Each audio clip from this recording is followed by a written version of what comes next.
I just want women to know that anything's possible, and the way that we champion each other is the way that we are able to push forward.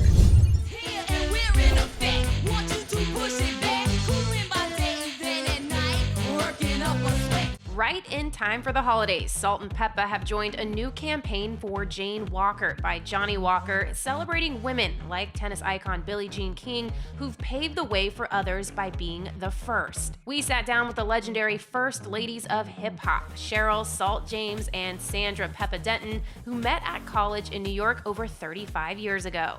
What were your first impressions of each other? I say God was high when he made Peppa. Like, I was very loud and just boisterous and stand on the table type of girl. And then I would just notice her. Salt-N-Pepa went on to become the first female rap act to have a multi-platinum selling album with their fourth studio project, a Billboard 200 Top 5, 1993's Very Necessary, which gave us hits like Shoot, What a Man featuring En Vogue, and None of Your Business. We're talking about the late 80s, early 90s. Can you talk about some of the challenges that you faced back then, especially as a woman, and to take it even further as Black women? Yes, we're getting those numbers. Yes, we're selling out, and our record's doing just as well as the male rappers out there. But a lot of times we weren't getting that our respect. Like, even cross radio, noticing other songs being played. We got played, but more other songs got more attention than ours, and be like, but we selling more. We're charting on billboards. What are you talking about? Salt-N-Pepa were also the first women in rap music to win a Grammy.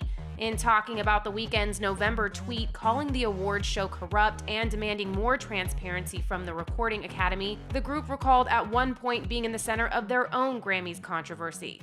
We actually boycotted the Grammy back in '89.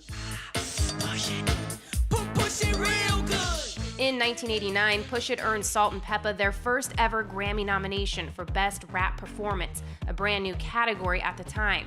Following the lead of fellow nominees Will Smith and DJ Jazzy Jeff, Salt-N-Pepa chose to skip out on that year's ceremony after learning the presentation of the award for Best Rap Performance would not be televised. Other music was being televised. Everybody was able to walk and accept their awards visually. And then that was like, why our music, why we can't. And we took a stance for that. Like Pep said again, us boycotting the Grammys the first time we got nominated was huge, but we respected Will Smith, who headed that campaign. 6 years later, they returned in 1995 to accept the Grammy Award for Best Rap Performance by a duo or group for None of Your Business, this time televised. It did feel amazing to go through that. I remember fighting for something and, for better, for change. Kudos to the brave people who, stand up and say, what they want. Next up for Salt-N-Pepa, their biopic, executive produced by them both, is headed to Lifetime on January 23rd. And as for what fans can expect, the best friends revealed a little known fact. Back in the day when we were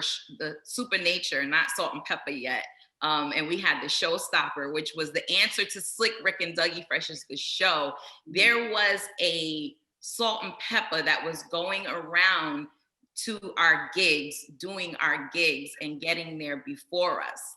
So you'll see in the movie that one time we came up to the place and we caught the fake Salt-N-Pepa on the stage. So Sandy's daughter Egypt and my daughter Corinne, they played the fake Salt-N-Pepa. And for those wondering whether or not a reunion with Deidre Ropa, aka DJ Spinderella, is on the horizon, Salt-N-Pepa said this.